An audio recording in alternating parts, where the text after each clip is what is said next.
आप सभी को एमएम हीरा का सलाम। जैसा कि अगला वीडियो जो है बहाली की प्रक्रिया आप देख चुके हैं, अब हम बात करेंगे मेधा सूची के बारे में। जी हाँ, मदरसा के शिक्षकों की जो बहाली होगी अब 2022 में नया नियमावली के अनुकूल, तो उसमें जो है मेधा सूची कैसे तैयार होगी, हाफिज़ों का कैसे होगा, आलिम, मौलवी, आलिम, फाजिल, इन सब का जो है, इन सभी शिक्षकों का कैसे जो है तैयार होगा, उसके बाद हम बात करेंगे। फिर हम बात करेंगे आईए और बीए के शिक्षक जो आधुनिक शिक्षक कहलाएंगे। तो इसमें जो है सो आपको हम बता दें कि उन सभी शिक्षकों की मेधा सूची कैसे तैयार होगी। फिर वहीं जो है लिपि के बारे में भी हम बात करेंगे, आदेश पाल के बारे में भी बात करेंगे। यहाँ हम शॉर्टकट में जानेंगे, फिर आपको जो है उस नियमावली के जो है हवाला देते हुए सारी प्रक्रिया आपको हम बताएंगे। तो शॉर्टकट में यहाँ हम लोग जो है जान लेते हैं मदरसा में शिक्षक व कर्मी बनने के लिए जो है मेधा सूची कैसे तैयार होती है। तो यहाँ आप देख लीजिए, यहाँ जो है शिक्षक के लिए गणना जो होगी, सूची जो तैयार होगी, उसमें सीटीईटी या टीईटी जो उत्तीर्ण अभ्यर्थी होंगे, वैसे अभ्यर्थी जो सीटीईटी और उत्तीर्ण अभ्यर्थी होंगे जो अप्लाई करेंगे, उनको सबसे पहले प्राथमिकता दी जाएगी। जी हाँ, जो भी अभ्यर्थी आज के डेट में टीईटी और सीटीईटी पास होकर के घर बैठे हुए हैं, अगर वैसे अभ्यर्थी अप्लाई करते हैं तो उनको डायरेक्ट जो है नियुक्तियां दी जाएगी, उसमें कोई किसी प्रकार का त्रुटि नहीं रहेगी। कुल मिला के यहाँ देखा जाए तो यही पहले टॉपिक पे ही ये पता चल जाता है कि जो टीईटी पास होंगे या एसटीईटी पास होंगे उन्हें नौकरियाँ मिलेगी ही मिलेगी। जी हाँ, और बाकी जो है यहाँ तो मदरसा के शिक्षकों की बहाली में जो है सीधी भर्ती है, यानी सीधी बहाली है, उसमें कोई कहीं त्रुटि नहीं है। ठीक है, लेकिन ये मुख्य बात है कि जो सीटीईटी और टीईटी जो पास अभ्यर्थी हैं उनको डायरेक्ट बहाली होगी। ठीक है, ये पहला टॉपिक आप जो है नोट करके रख लीजिए, इसके बारे में भी आपको स्पष्ट हम दिखा देंगे। ठीक है, आइए अब आगे हम यहाँ जानते हैं मेधा सूची की गणना न्यूनतम। ये गणना में गिनती आती है, इसमें जो है ये आपको डायरेक्ट प्रथम जो है प्राथमिकता इन्हीं को दी जाएगी, ये आप नोट कर लीजिए। ठीक है, उसके बाद जो बचेंगे उसका मेधा सूची गणना न्यूनतम शैक्षणिक अहर्ता योग्यता और प्रशैक्षणिक अहर्ता उपलब्धियों के अनुकूल की जाएगी। जी हाँ, इसके जो है प्राप्तांक औसत जो होंगे उसके अनुकूल जो है की जाएगी।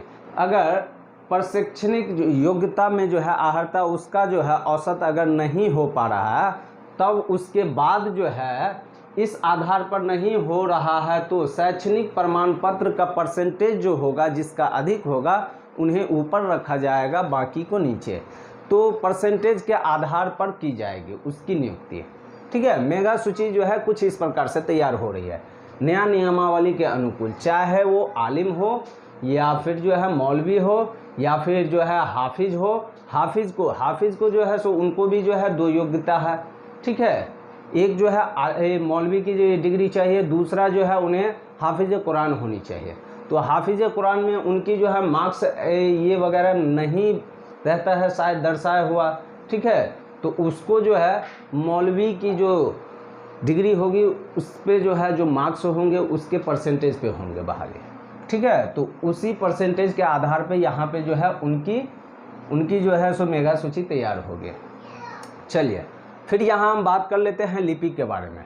ठीक है, तो यहाँ जो है आप विशेष फोकस दे करके ये समझ जाइए कि आईए, बीए और आलिम, फाजिल या फिर जो है मौलवी या हाफिज, इन सभी की जो है यहाँ इस प्रकार से बहाली होगी। और इसका जो परसेंटेज निकाला जाएगा वो 2 तरीक़ा से, एक तो या तो उसको जो है प्रशैक्षणिक अहर्ता में जो औसत होगा उसके आधार पे, अगर उस आधार पे नहीं हो रही है तब उनको जो है शैक्षणिक योग्यता बीए जो पास है तो उसमें कितना परसेंटेज उसका है उसकी वरीयता को देखते हुए बात होगी।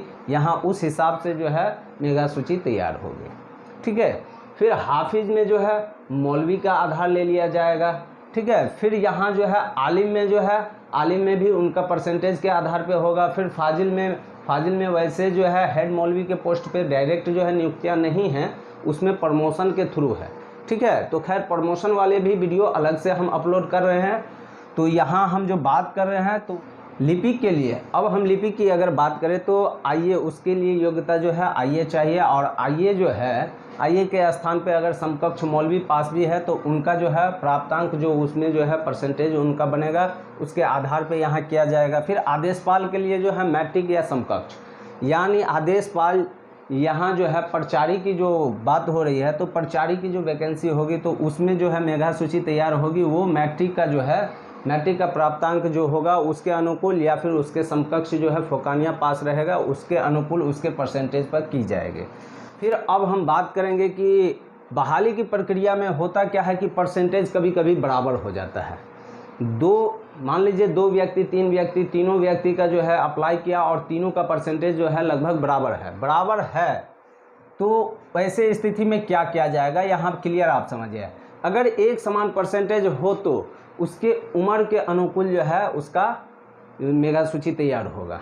जिसकी उम्र अधिक होगी उसको प्राथमिकता दी जाएगी, ठीक है, यानी ऊपर रखा जाएगा।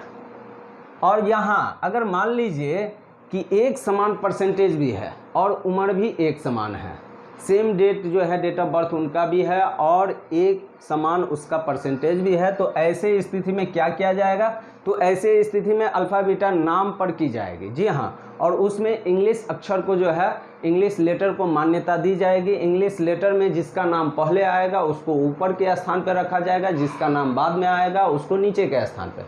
जैसे ए और एस, ये 2 नाम के व्यक्ति हैं, तो ए वाले व्यक्ति हमेशा ऊपर रहेंगे और एस वाले व्यक्ति नीचे रहेंगे। तो इस प्रकार से भी जो है यहाँ मेगा सूची तैयार की जाएगी। अब आइए, अब हम बात करेंगे आपको जो है नियमावली के अनुकूल। तो आइए साक्ष्य आप जो है अपनी नज़रों से देख लीजिए नियमावली में जो है क्या दिया गया है। सभी से यहाँ रिक्वेस्ट है कि आप भी यहाँ भागीदारी लें। लीनाज एजुकेशन सेंटर में जो है यहाँ गरीब, बेबस, लाचार, यतीम वैसे सभी बच्चों को जो है शिक्षा फ्री में दी जाती है। वर्ग 1 से +2 और डिग्री तक की शिक्षा फ्री में दी जाती है। साथ ही पुस्तक फ्री में दी जाती है, प्रशिक्षण, सिलाई और कटिंग भी फ्री में, और कंप्यूटर डिप्लोमा भी फ्री में, पुस्तकालय एवं अन्य चीज़ फ्री में है। यहाँ ये सेंटर मौजूद है। फिर यहाँ जो है कंप्यूटर लैब है। फिर यहाँ पे जो है सिलाई का प्रशिक्षण दिया जाता है, और ये लाइब्रेरी है, ये ऑफिस का जो है सीन है, और यहाँ जो है थ्योरी की पढ़ाई होती है। आप अगर निक काम करना चाहते हैं तो यहाँ सदस्यता की भागीदार बने। आप यहाँ कंप्यूटर, सिलाई मशीन या पुस्तक वगैरह डोनेट कर सकते हैं, अन्यथा पे द्वारा भी डोनेट कर सकते हैं। डोनेटर व्यक्तियों जैसा कि आप सबों के बीच जो है वो लेटर आ चुका है। जी हाँ, वो अधिसूचना जो है ये आप सबों के बीच जो है सामने है। बिहार सरकार शिक्षा विभाग द्वारा ये अधिसूचना जो है जारी है। ये नियमावली जो है नियुक्ति एवं सेवा शर्त नियमावली 2022 है। जी हाँ, इसी के तहत हम लोग जो है बात कर रहे हैं, और इसी के तहत जो है आप लोगों की नियुक्ति और बहाली होगी। तो यहाँ आप देख सकते हैं मेधा अंक एवं मेधा सूची का जो है निर्धारण, ठीक है, निम्न किया जाएगा, जो कि यहाँ पे जो है आप लोगों को पूर्ण रूप से जो है दर्शा दिया गया है, आप देख सकते हैं। पहला में है सहायक शिक्षक के लिए जो है मेधा अंक की गणना न्यूनतम शैक्षणिक अर्हता और प्रशिक्षण उपाधियों में प्राप्त प्राप्तांकों के औसत अंकों प्रतिशत के आधार पर की जाएगी। जी हाँ, शैक्षणिक जो है उपबंधी प्राप्त हैं उनके प्राप्तांक के औसत अंकों के प्रतिशत के आधार पर की जाएगी, ठीक है। यहाँ आप ये बात नोट कर लीजिए कि प्रशिक्षण की उपाधि, और वैसे मामले में जहाँ प्रशिक्षण के आधार पर नियोजन नहीं हो रहा है वहाँ मात्र न्यूनतम शैक्षणिक अर्हता प्राप्तांक प्रतिशत के आधार पर जो है मेधा अंक गणना की जाएगी, ठीक है। इस प्रकार से यहाँ सूची बनेगी। फिर यहाँ जो है लिपि के बारे में जो है बता दिया गया है। इसी में जो है लगभग आपको आईए, बीए और मौलवी, आलिम, हाफिज सभी के सभी जो है इन्हीं में आ जाते हैं, ठीक है। ये शिक्षकों के लिए है। जी हाँ, यहाँ शिक्षकेतर कर्मियों के लिए है। लिपिक पद हेतु जो है इंटरमीडिएट अथवा समकक्ष परीक्षा के प्राप्तांक के प्रतिशत के आधार पर जो है इनका मेधा सूची तैयार होगा। जी हाँ, इसका निर्धारण होगा। फिर यहीं अब हम बात करते हैं तीसरे स्थान पे जो है आदेशपाल के। तो आदेशपाल के पद पर जो है प्रचारिता के पद पर जो है सो बहाल होंगे। उसमें जो है माध्यमिक मतलब होता है आपको मैट्रिक, ठीक है। तो माध्यमिक या समकक्ष यहाँ फोकानिया भी आप ले सकते हैं। जब ये समकक्ष दिया है तो मैट्रिक हो या फिर जो है समकक्ष यानी कि फोकानिया पास हो, वो व्यक्ति भी जो है यहाँ पे जो है क्या बन सकते हैं, आदेशपाल बन सकते हैं। ठीक है, तो आदेशपाल पे जो है यहाँ प्राप्तांक प्रतिशत के आधार पे ही इन लोगों का भी जो है होगा। ठीक है, तो आपको इससे पहले वाले वीडियो में आपको हम बता चुके हैं कि आपका अप्लाई कैसे होगा। तो अप्लाई करने का वो सारा प्रोसेस हम बता दिए हैं, यहाँ तक कि उसमें अप्लाई टू जो है आपको नियोजन लेटर तक जो है आपको हम जानकारी दे दिए हैं। ठीक है, तो ज्वाइनिंग लेटर तक के बारे में आपको हम उस अगले वीडियो में जानकारी दे दिए हैं, जो नीचे डिस्क्रिप्शन में आप चेक कर सकते हैं। फिर यहाँ पे जो है चौथे नंबर पे जो बात होगी, तो चौथे नंबर के बारे में हम बात करें अगर, तो यहाँ आप ध्यान दीजिए। चौथे नंबर पे क्या है, यहाँ स्पष्ट रूप से बोल दिया गया है कि उक्त पदों के लिए मेधा सूची के निर्माण के क्रम में मेधा अंक समान होने पर उच्चतर योग्यता वाले अभ्यर्थी तथा यदि 2 से अधिक सामान्य योग्यता है, देख लीजिए यहाँ सामान्य योग्यता वाले अभ्यर्थी उपलब्ध हो तो अधिक उम्र वाले, यहाँ आपको जो बताया है अधिक उम्र वाले, ये आप नोट करके रख लीजिए। जी हाँ, अधिक उम्र वाले व्यक्ति, यहाँ आप नोट करके रख लीजिए कि यहाँ जो है अधिक उम्र वाले व्यक्ति की बात हो रही है। ठीक है, तो यहाँ जो है किसे प्राथमिकता दी जाएगी, अधिक उम्र वाले, वो अधिक उम्र वाले अभ्यर्थी तथा यदि 2 से अधिक समान उम्र वाले अभ्यर्थी, यहाँ फिर से आपको बता दिया गया है 2 से अधिक समान उम्र वाले व्यक्ति उपलब्ध हो तो अंग्रेजी शब्दकोश के अल्फ़ाबेट जो होते हैं, अल्फ़ाबेट ABCD इस प्रकार से जिसका नाम सबसे पहले आएगा उन्हीं को मिलेगा। तो अंग्रेजी शब्दकोश के आधार पर जिनका नाम पहले आएगा उसका नाम ऊपर रखा जाएगा, ऐसे अभ्यर्थी को प्राथमिकता दी जाएगी। ठीक है, तो इस प्रकार से आप देख लिए।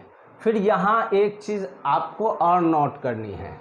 अब क्या नोट करनी है, वो आपको जो हम बताए थे CTT और STT के बारे में, यहाँ आप क्लियर कट में देख लीजिए।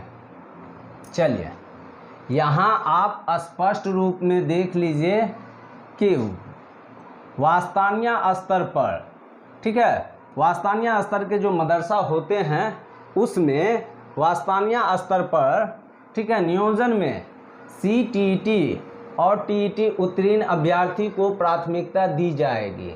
ठीक है, इसी प्रकार फोकानिया एवं मौलवी स्तर के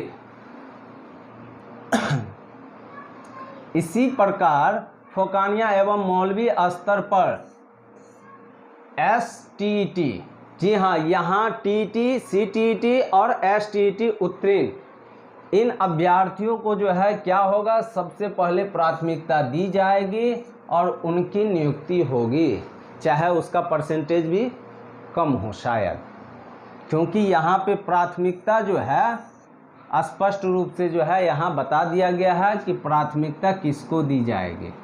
ठीक है, तो इस तरह से आप देख सकते हैं। तो इस तरीक़ा से जो है यहाँ मेगा सूची तैयार होगा और इसी प्रकार जो है आपकी मेगा सूची तैयार होने के बाद जो है बहाली की प्रक्रिया होगी। अगर ये वीडियो आपको अच्छा लगा हो तो इस चैनल को सब्सक्राइब जरूर कर लीजिए। आपको हम बता दें कि मदरसा संस्कृत जो भी नियमावली आपको चाहिए, जो भी चीज़ जानकारी चाहिए, आप हमें कमेंट करके जो है पूछ सकते हैं और बहुत जल्द आप सबों के बीच जो है संविदा कर्मी की न्यूज़ लेकर के भी आ रहे हैं। तब तक के लिए आप हमें इजाज़त दीजिए, फिर मिलते हैं, बाबा।